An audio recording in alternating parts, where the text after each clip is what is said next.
trees on a wooded hill were discussing their hopes and dreams.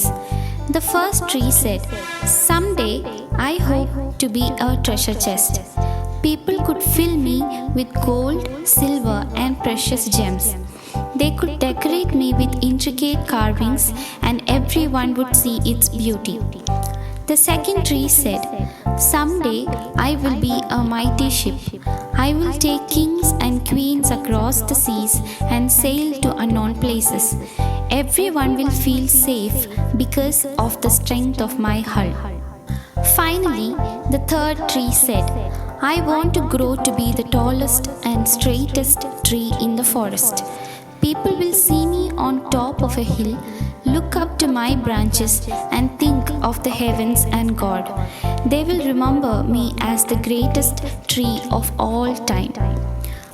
After years of praying that their dreams would come true, a group of woodsmen came upon the trees.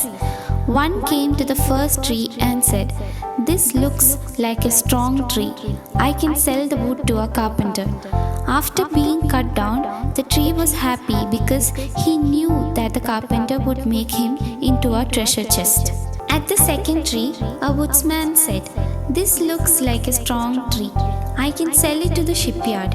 The second tree was happy because he knew he was on his way to becoming a mighty ship. When the woodsman came upon the third tree, the tree was frightened because he knew that if they cut him down, his dreams would not come true. A woodsman said, "I don't need anything special from this tree, so I'll just take it back with me." When the first tree arrived at the carpenters, they made it into a feed box for animals. It was then placed in a barn and filled with hay. They cut the second tree and made a small fishing boat.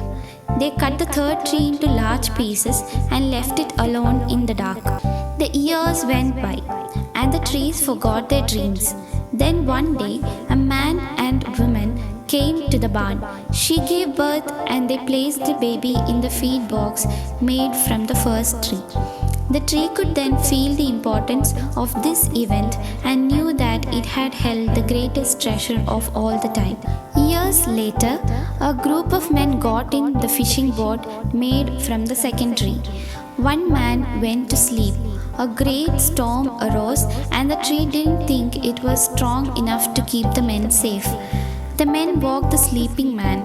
He stood and said, "Be calm," and the storm stopped.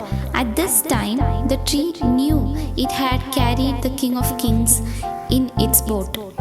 Finally, someone came and got the third tree. It was carried through the streets as the people mocked the man who was carrying it. Later, they nailed the man to the tree and raised him up to die at the top of a hill. On the third day, the tree came to realize that it was strong enough to stand at the top of the hill and be as close to God as was possible. Jesus had been crucified on it. When things are not going our way, know that God has a plan for us. God will do almost anything for us. Jesus reminded us through his teachings and his stories how much God loves us. Place your trust in God, and God will always give you what is best for you.